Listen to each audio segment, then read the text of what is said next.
Hey guys, welcome to Talking the Talkies. I'm Peter Waters, and in this video today I'll be talking about some of my favorite first-time watches for the month of June 2021. Now, you may have noticed at the end of the last video that I did promise that you'd have an In the Heights review. My goal starting this YouTube channel was to try to get one video out a week, but life happens and I ran out of time. So my more humble goal might be to do like maybe 1 to 2 videos a month instead of one a week. But all that being said, let's just go down the list. These are all movies that I would recommend. All right, so first up is the movie The Public Enemy from 1931. This is widely considered one of the first gangster movies ever made. So if it weren't for this, you wouldn't have The Godfather or Scarface or Goodfellas. So this movie is your standard rise and fall of a gangster type movie starring Jimmy Cagney as the main character, and it was a star-making role for him. And it may seem really tame by today's standards, but it is really interesting to see a protagonist in a movie from this era not be the good guy. Just like in a show like The Sopranos, you have a main character who is doing horrible things. Probably one of the most iconic scenes in the film is Jimmy Cagney smushing a grapefruit very aggressively into his girlfriend's face. He is, a horrible person. And this movie is almost a warning to society, trying to prevent this sort of hoodlumism from ramping up.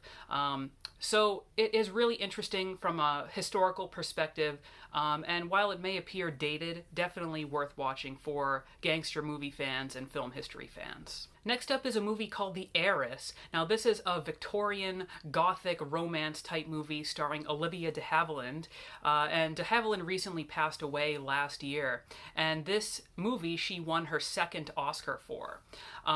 If you've ever seen Rebecca or read Rebecca or watched or read a version of Jane Eyre, this will seem very similar. It's a story about this sort of lonely spinster who is seduced by this young man played by Montgomery Clift, and pretty much he is a gold digger and he's just sort of wooing her for her money. The movie sort of charts her very naive nature at the beginning, and then we see her develop into this bitter old woman who, realizes that everything is a facade. It's a really interesting character study, and if you can get over the fact that someone as conventionally Hollywood-style beautiful as Olivia de Havilland is frequently referred to as homely and ugly, it's a really great film. I give that one 4.5 out of 5 stars. Alright, next up is a movie called Magic, which you would never expect to come from the same director as the Oscar-winning movie Gandhi. So this was made by Richard Attenborough, who you probably best remember as John Hammond from the Jurassic Park movie series. And this movie features Anthony Hopkins in a very early role for him as a ventriloquist who is slowly losing his mind. And that premise sort of sounds like a really cheesy B-movie plot, but because you have these really great actors in it, including Burgess Meredith and Anne Margaret, and Anthony Hopkins, of course, it's actually this really deep psychological study of this man and sort of seeing his failed life trying to break into the entertainment business. It's actually sort of a precursor to the Joker movie from a year or so ago. It has some really suspenseful, creepy moments, and in fact, the puppet in this movie was directly inspirational for R.L. Stine when he was developing his Slappy character for the Goosebumps books. So this was a really good one. I first heard about this movie a long time ago from an advertisement for the DVD in Fangoria magazine, and all these years later, I finally checked it out. It was playing on TCM, and I'm glad I did. It is a hidden gem of ventriloquist horror movies. Alright, next up was my film club's pick for Pride Month. It's a documentary called We Were Here, and this came out in 2011, and it is incredibly depressing. It pretty much interviews 5 people whose lives were impacted by the AIDS epidemic of the 80s and 90s. And it's pretty much as depressing as it sounds, but the testimonies are really powerful. It's a no-frills documentary. It's really simple, just cutting between the interviews and some old footage and photographs, but this is an important story, and the way it's laid out by these 5 people is extremely powerful. So I would highly recommend that. I give that one 4 out of 5 stars. All right, next up is a movie I was highly anticipating. This was probably the single movie on the list I was looking forward to checking out the most, and it's called The Amusement Park.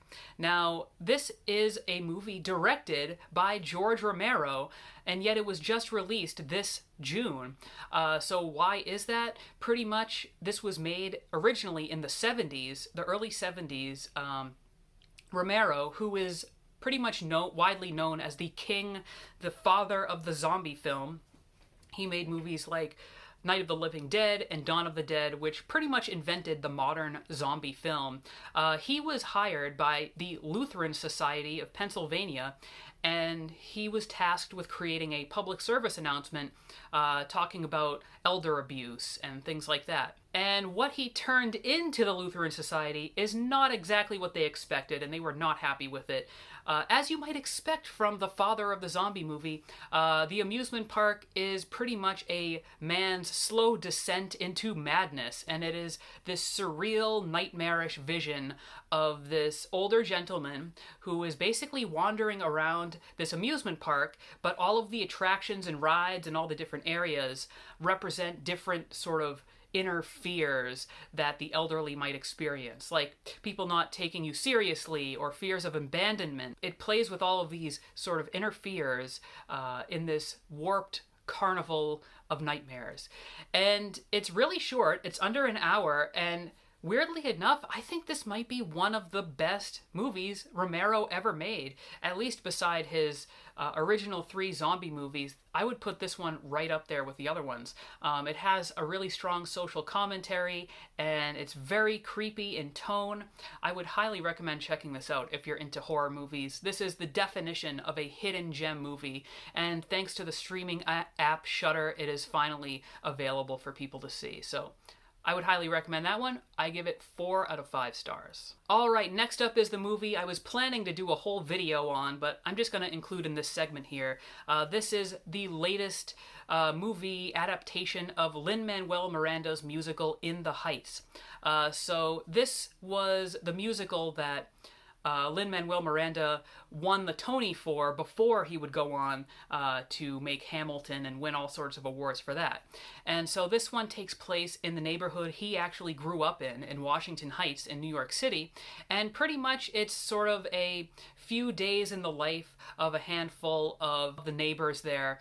They all have their own individual dreams, and they're all either children of immigrants or immigrants themselves. It's this fun, upbeat movie about the American dream. The musical numbers are fantastic. The only issue I have with the movie is that, unlike a musical, one of my favorite musicals that came out recently, Les Miserables, directed by Tom Hooper, a lot of the singing is done outside of the movie and dubbed in. I think there's only one musical number in the whole film that's entirely done live in front of the camera, but for the most part there's a lot of like crazy editing. This one was directed by John M. Chu, who did a lot of the Step Up movies, so the dancing is sort of front and center, and the singing, you can tell, was dubbed in later for a lot of them. So that's probably my only major complaint about the movie, but overall this was a really fun sort of summer musical that I'm sure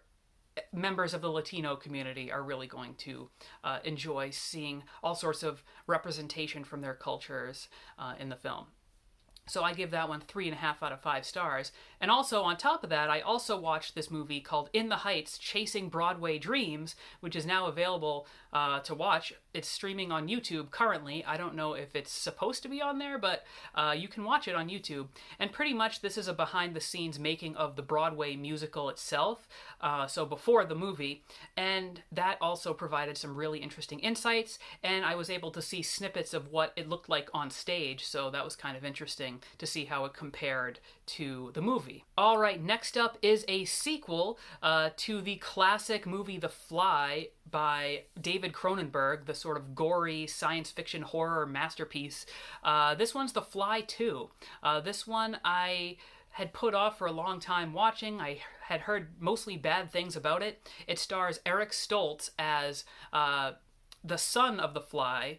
The original Fly, Seth Brundle, was played by Jeff Goldblum, and Eric Stoltz plays his son, and he has the Fly gene. So pretty much from the time he was born until, now when he's sort of hitting puberty, he has been, a child growing up in a lab with scientists evaluating him, waiting for that moment when he hits that transformation stage.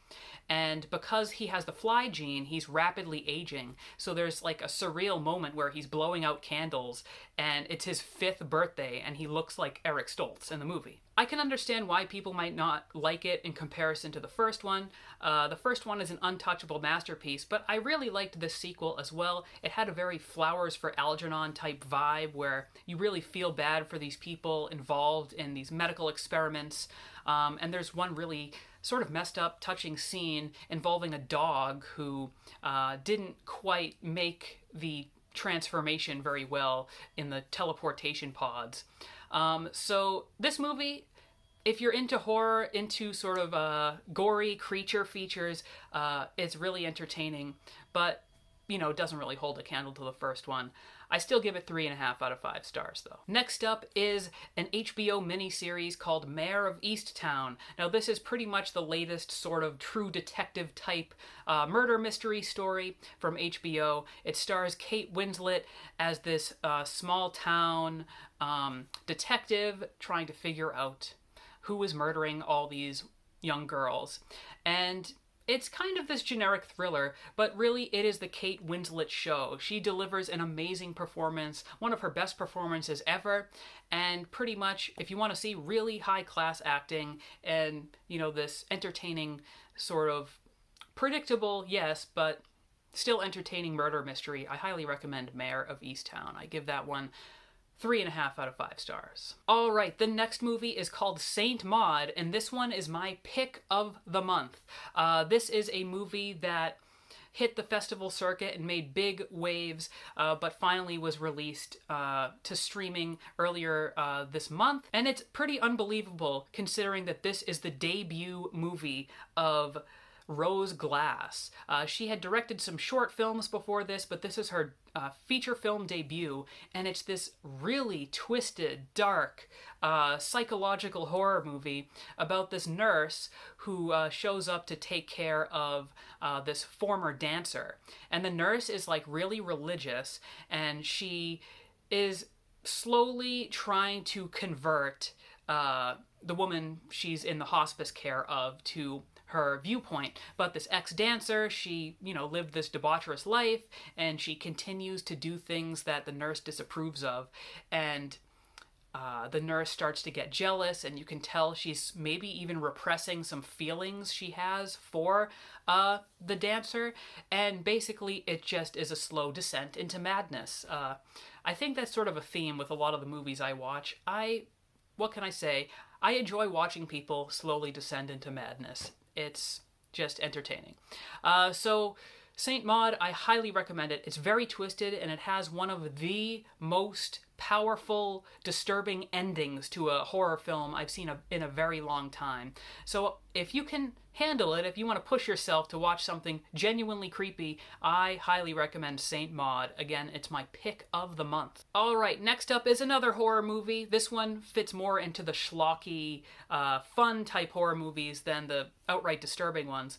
But this is a movie called Brain Damage from exploitation favorite director Frank Henenlotter, who actually originally comes from Hempstead, New York, which is where I originally went to school. The movie is basically about this teenage boy who, through pure happenstance, happens to get this worm-like parasite attached to the back of his head, and it inserts some sort of a injector into the back of his head, and it stimulates his brain. And pretty much this is a creature feature, gory, exploitation 80s take on drug addiction, basically. The creature has this personality to it, and it talks to him and it seduces him into continuing injecting this blue goo directly into his brain, and he starts to hallucinate and things like that. It's this actually kind of powerful take on drug addiction and the dangers of it in this weird sci-fi way. It reminded me a lot actually of Venom, the Marvel character, because you have this sort of little evil worm dude who's very gross to look at, and he's sort of taking him to the dark side in a certain way. So that one, maybe not for everybody, but I really enjoyed Brain Damage quite a bit. All right, next up is another documentary. This one is called End of the Century, the story of the Ramones, and it pretty much talks about the career of the iconic punk rock band, the Ramones. And pretty much, it's kind of sad, but none of them really got along with each other, and they had a lot of substance issues. Even though they were this highly successful band, they didn't really get a lot of respect in their time. And this movie was a really interesting look at their career. And actually, as part of my movie club, it was one of our screenings, and it was really cool because our organizer invited the director of the film onto our Zoom call, and we chatted with him for about an hour and a half, all about the making of this movie and how we got involved in its history. So that added a new appreciation to the movie on top of it. So this one is available for free on Vimeo right now, and you don't have to worry about it being pulled off because the filmmaker himself, it's on his account. The reason why it's available for free and not on, a major streaming service is apparently because of all the rights issues that he's had to deal with. The remaining band members are very touchy about what is released out there. But I recommend for any Ramones or punk music fan to check out this documentary. All right, and then finally, my last recommendation of the month is a movie called Zola, which is playing in theaters right now. It's another A24 movie. The same company that released Saint Maud, and they're very well known for sort of innovative, interesting, independent films. They're sort of the best at doing that at this point in time. And Zola is a very interesting film because I've never heard of a movie based solely on a stripper's tweets. Yes, that is correct. It's a movie that is based on a story that a stripper, basically, in the Florida area, sent out on Twitter, and it's this sort of unbelievable, crazy story. It's unclear exactly how much of it is fact, how much of it is fiction. Chances are, pretty much, it is a melding of truth and fiction, and it's pretty much her odyssey with a fellow stripper, her pimp, and her boyfriend going through Florida and getting into increasingly dangerous situations. It's really intense. It's really funny at times. It is pretty unbelievable. There's a lot of very graphic nudity in the film, but it was fascinating on a whole bunch of different levels. The filmmaking of it is really interesting, the way they use sort of tweet sounds and different electronic sources as the soundtrack, and the performances are amazing.